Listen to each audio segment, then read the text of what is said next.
Bringing home a bull terrier is going to be a very exciting day, but probably quite overwhelming, and something you don't want to forget about is booking it in for its vaccinations. So today we can help with that.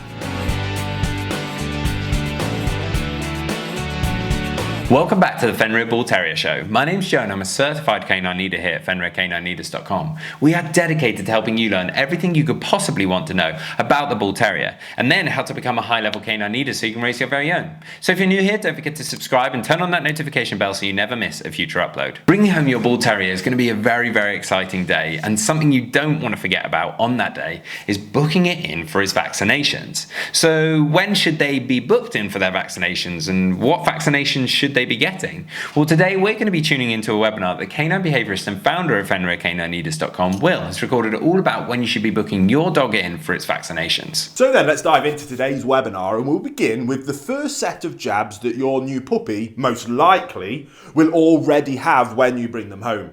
Your puppy's core vaccinations, if you're buying a pedigree puppy especially, the breeder will provide you with a number of documents when you pick them up to help you with that. These should include the contract of purchase, your puppy's health certificate and their pet passport. Now, this passport should contain a list of all the treatments that they have received from their breeder's own veterinarian.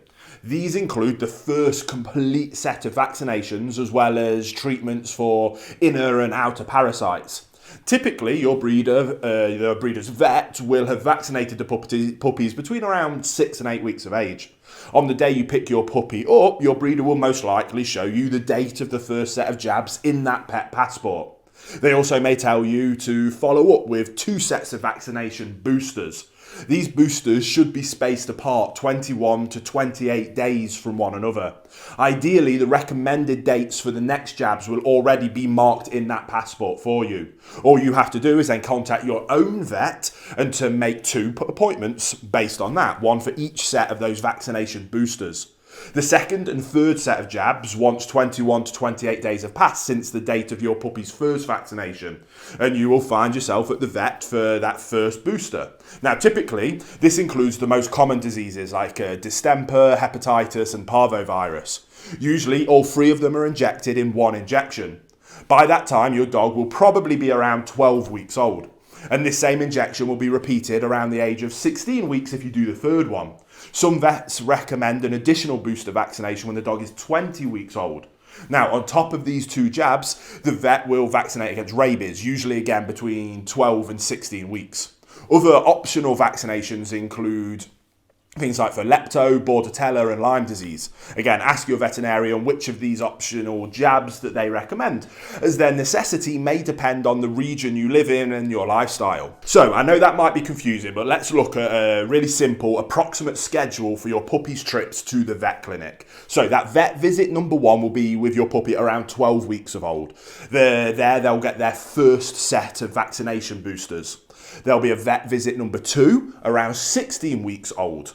Now, with that one, the second set of boosters are applied. If recommended by your vet, you can then go for number 3 at 20 weeks old. So you might be wondering how much it'll cost you. Now, whilst it is true that vet bills can reach astronomical heights, you don't have to become the victim of unexpected healthcare costs for your puppy. And even if your puppy develops a health condition that requires veterinary care on top of that regular vaccination schedule, you can safeguard against that financial risk. Simply invest in a good, solid and reputable pet insurance. I recommend you research the various options available in your country and register your puppy with the insurance before you even bring them home. In this way, you can devote your attention to your puppy's recovery instead of having to worry about how to pay all those bills because it'll be covered by the insurance. Now, with that being said, let me give you a rough estimate about those vaccination fees for the average puppy in the first, say, 16 weeks of their lives. Now, assuming you get the dog at 8 weeks of age and they only require 2 sets of core vaccinations, and assuming that your puppy is otherwise healthy and only needs these standard jabs, consultation fees are around $60, you need that twice, and jab core vaccines are around $75, so again, you'll need that twice. Rabies vaccination is around $20. So this all adds up to around $290 in expenses for vaccinations up to 16 weeks of age. Now, with no pet insurance in place, you still will have to pay that, usually if you have pet insurance or not. So this wraps up the discussion on what age and what jabs your puppy will need. As we mentioned, vaccinations are not the only expense you'll be facing with a young dog. They will also need to receive medication against internal and external parasites. What we said in this video is designed to give you just a simple overview and try and make it simple, because I know especially for first-time owners, it can be quite difficult. As always, we recommend that you speak to your local veterinarian around which jabs and other treatments are advisable for your puppy in your area. So I hope you enjoyed that webinar and got some information and education and some value from it. That's why we do these. I hope you enjoyed it, and I can't wait to speak to you on the next one. There you have it, guys. Some really useful information from Will there, all about when you should be booking your Bull Terrier in for its vaccinations. I really hope you enjoyed today's video. If so, get involved in the comments down below, as we would love to hear from you. Don't forget to subscribe and turn on that notification bell, as we have 2 dedicated videos coming here every single week. So I can't wait to see you in the next episode of the Fenrir Bull Terrier Show.